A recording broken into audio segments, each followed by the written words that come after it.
Kasiyahan para sa mga magulang ang makitang magana sa pagkain ang kanilang chikiting.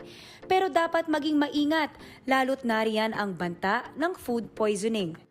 Paano nga ba ito nangyayari at ano ang pwede nating gawin para makaiwas? Yung food, hindi maayos na luto or posibleng panis.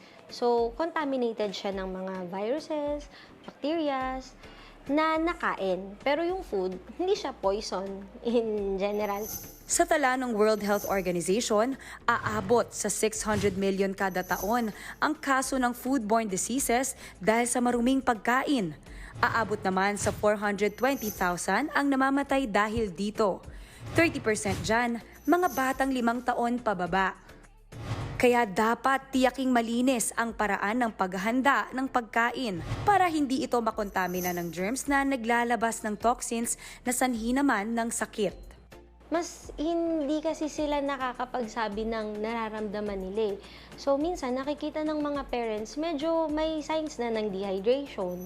Kapag hindi naagapan, nagiging sanhi ito ng pananakit ng tiyan, pagsusuka, at pagdumi na kalaunay nauuwi sa mas malalang karamdaman.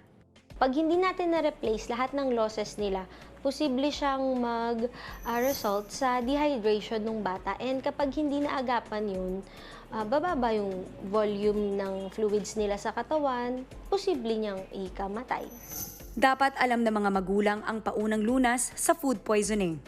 Pwede po kayong mag-provide ng Oresol sa baby. So, pwede tayong bumili or pwede tayong gumawa ng homemade na ORS. Mali rin daw ang pag-self-medicate ng mga gamot na magpapatigil ng pagsusuka o pagdudumi ng mga batang na food poison.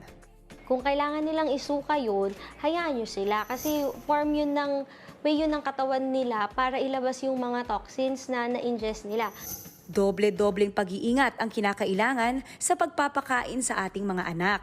Tandaan na ang sakit ng sikmura, kadalasan ramdam at nagpapahirap sa buong katawan.